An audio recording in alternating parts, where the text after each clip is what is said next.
anthu ena opusa makamaka ku chipani cha MCP makamakanso a media yakumeneko mosogozedwa ndi akuluakulu wawo opusa amene nzeru zawathera, amene chiseko chawapana, amene zawavuta.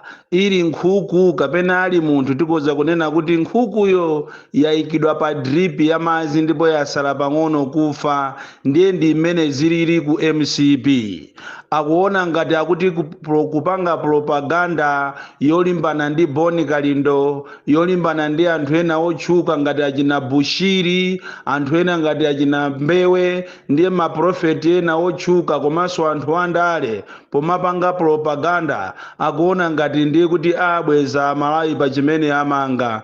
Ndafuna ndikuwuzeni kuti musataye nthawi yanu akuluakulu a MCP powapasa anyamata anu opusa ndalama zimene mulibe nazo ntchito, ndalama zokuba ndikumapitisa pasogolo propaganda yomalimbana ndi anthu.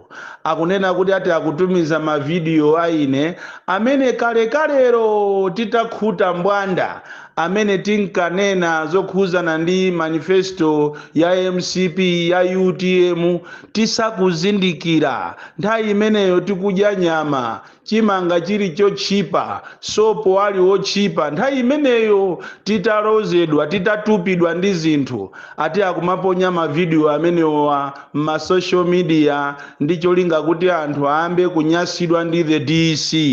Ndafuna ndikuwuzeni kuti mukungotaya nthawi, chifukwa zimene ine ndimanenazo ndi za president yanuyo. Mwina inu mukuona ngati mukundiyalusa ine, koma mukumuyalusa president wanu amene ali the worst ever. Dziko la Malawi silinakhaleponso ndi president ofoira ngati mmene alili Chakwera. Ndiye mukamatumiza mavidiyo a propaganda kumanena kuti aboma ndi lomweri, Kalindo ananenapo izi, emweyo akunyoza boma, ndiye kuti munthu wake sukuyenda bwino. Mutu umene usakuyenda bwino ndi wa president wanu amene adalonjeza zinthu nthawi imeneyo, koma paka pano palibe chimene wapanga fufiru pakana chimozi. Ndiye ndikufuna ndikuwuzeni a MCP, do not waste time kumalimbana ndi ine kumapanga propaganda. Andilephera akulu iniyo mwachepa kwambiri. Ndipo mukapitiriza izizi muona polekera mukawafunsa akuluakulu aku area sate kuwafunsa zina langa kuti Boni Kalindo ndi ndani. Akuwuzani kuti Boni Kalindo ndi woopsa kwambiri. So I am happy kuti you are still recognizing me, kunena kuti ndinagwirapo ntchito yofuna kuchita promote uchisiru wanu umene mudanamiza Malawi, ndipo ena ife ochenjera ife titazindikira zimenezi tidachokako. Choncho ndikupempheni kuti ngati muli ndi mavidiyo ena ambiri muaponyenso oonesa uchisiru wanu makamaka wa president wanu kufuna kumuyalusa president yo uja ankalimbikira kuti azakhala ndi high five uja. Lero zidamukanika. Uja adagwira ntchito ndi anthu ambirimbiri uja, koma lero ndi ozikonda. Uja ankafuna kulimbana ndi nkhani za corruption uja, koma pa nambala 1 pali wokuba ndi iyeyo. Ndiye ndikupempheni inu a media ya MCP kuti please muchite produce mavidiyo ambiri muasake alimo mu archive mavidiyo ambirimbiri okhuza ine the DC amene pa nthawi imeneyo tinkaona ngati ili ndi boma, tinkaona ngati Chakwera ndi munthu, pamene tinkaona ngati wabwera kuzapulumusa dziko ili osadziwa kuti akulitengera kuchionongeko. Ngati lero kuli munthu amene akuvutika kwambiri ndi wakumuzi, amene nthawi imeneyoyo olosopo amene nima amagula 200, 150, 70 kwacha nthawi imeneyo, koma lero nima uja wakwera kukafika nawo pa 700 kwacha. Dziko la Malawi limene mankhwala muzipatala mulibe.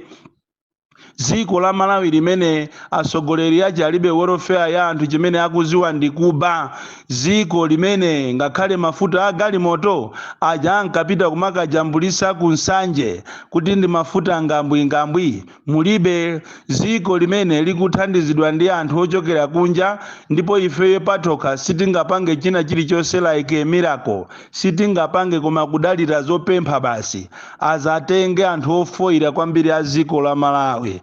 chonje inu a media timu ya MCP mukamalimbana ndi ine muziwe kuti mukulimbanaso ndikumuyalusa president yanuyo amene sakufunidwa ndipo kafukufuku akuchita kuoneka kunena kuti ngati president amene wachita perform so badly amene sangazafunike solo zinthu zitavuta zitatani ndiye ndi president Chakweratu amene akukupasani ndalamayo zokuti muzionongera ndikumalimbana ndi anthu amene alibe nanu zifukwa kumayipisa mbiri ya anthu opemphera kumayipisa mbiri yena ya anthu ena amene ali a opposition ndicho linga ngati muoneke ngati muli ndi relevance.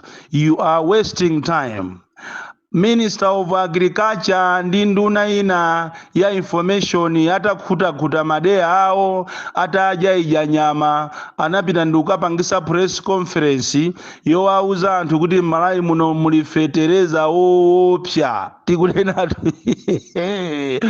ananenatu kuti Malawi munomo ndipo AIP fetereza tampeza koma tikunena pano a Malawi tafuna ndikuuzeni tidakuuzani mbuyomo koma mwina simunakhulupirire kunena kuti boma la Malawi ndilama mafia fetereza alibe fetereza ujanka muonesa uja siku lija kwato lankhani ndi fetereza wobwereka wa Ainyake ndipo tikunena pano Ainyake ajawo akukaniza matraki kuti anyamuke lero siku la 8 matraki adakali opakira koma amwenye amenyesa nkhwanga pamwala kunena kuti ife sitichita release fetereza watu pokapo mudipase ndalama awatu ndi mamafia amene chiseko chawo pana amene siku lija ankaoneka ngati polumbira paja alamulira Malawi ndi mtima wonse komanso a Malawi akonda zinthu ziyenda bwino Malawi koma zinthu zaavuta kwambiri. Inuyo ndikupempheni bwana kumene muli kundi anthu anu kunena kuti ngati mukufuna kuti zinthu zikuyendereni muno Malawi chonde berani chifukwa inutu voti simungayipeze olwatakhala kuti munthu walozedwa chonde inuyo berani basi izizi za mathematics mwaziyambazi ndi wamkulu wa meki amene ali mbale wanu mwana wa mbale wanu amene munampasa udindo nicholinga kuti asogolere kukuberani chonde amene iyi plan imene mwakonza imi mukupangira ku area 43 chonde musaichite drop. Iyi ndi plan yabwino kwambiri kuti ikutetezeni ikuthandizeni kuti mubere zisankho koma inuyo one mukunama kwambiri. Ndikupempheni pajamuli ku area 12 sopano ku Mphungu school kumene mukulembesabe phase 1 ndikupempheni kunena kuti chonde pitirizani a opposition ziwani kunena kuti anzanu wasopano adakapangebe mafilimu tikunena pano adakalembesa ya NRB amene akunena kuti madera mose mulibe chifukwa cha machini yawo koma pano aapeza machini amene adakapangirabe mu phase 1 akulembesabe anthu ku area 12 ku Mphungu community day secondary school kumene koko ngakhale ana form 1 akumapita anthu osiyana akumapita ziko la mamafia akulembesabe anthu mu phase number 1 ku area 12 ku Mphungu school kwa amene mmakhala mulilongwe mukuziwako Mphungu school ku area 12 tapita nikumene kumukapeza NRB aja akunamizira kunena kuti sakukhala mma centers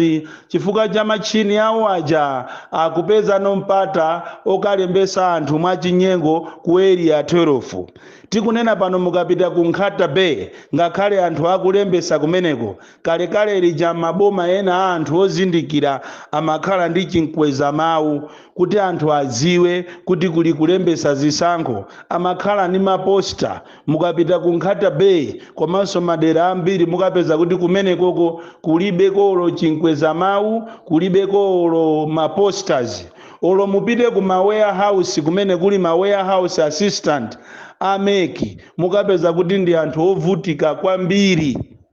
Ngati kuli anthu amene akhala mezi 3 osalandira ndalama zawo ndiye ndi ma warehouse assistant akumeki makamaka ku Blantyre Lilongwe akumabwera ndikumagwira ntchito mosemo koma anzawo ali momo. Kodi tili ndi ziko la mamafiya? Tikamakuuza kuti awa ni mamafiya ndipo zifukwa zokwanira kuti mademo achitike mawa zilipo. Ndikupempheni nonse amalawi tiyeni tikajoine zipani za DPP, UDF, AFOD ndi zipani zonse zosusa zimene zili za genuine mawa lino kuchokera pa community mulilongwe kukafika komwe ku Meki. Ndipo mademo amene wa alipo ndi ufulu wathu kuchita demonstrate muziko sola democracy. Palibe amene angaopseze nzache. Tiyeni tonse tinyamuke mwamphamvu, tiyeni tisamuope munthu osafoka. UTM mchitana mobilize izi zomenyana zizolemberana ma statement zimungotaya nazo nthawi kumamenyana. Tiyeni tipite pa ground siku lovota likakwana, tiyeni mukavoteredwe, olephera alephere, opambana apambane. Koma ndikuchiteni encourage nonse UTM, AFOD, DPP ndi zipani zonse tiyeni tikakumane kumademo mawa lino. Palibe amene angatiopseze. Awa analowera mademo achokereso mademo omwewo anzano anali smart kwambiri, koma ife asogoleri athu ife timaoneka pena pache ngati timakhala ngati agalu opinda michira. Ziko ili ndilatu osaopa wina aliyense. Born Klindo, the DC. Mwana woopsa kwambiri, the most deadly and dangerous child from Jeza village. Tiye Mabuka, box 76, Mulanje, Malawi.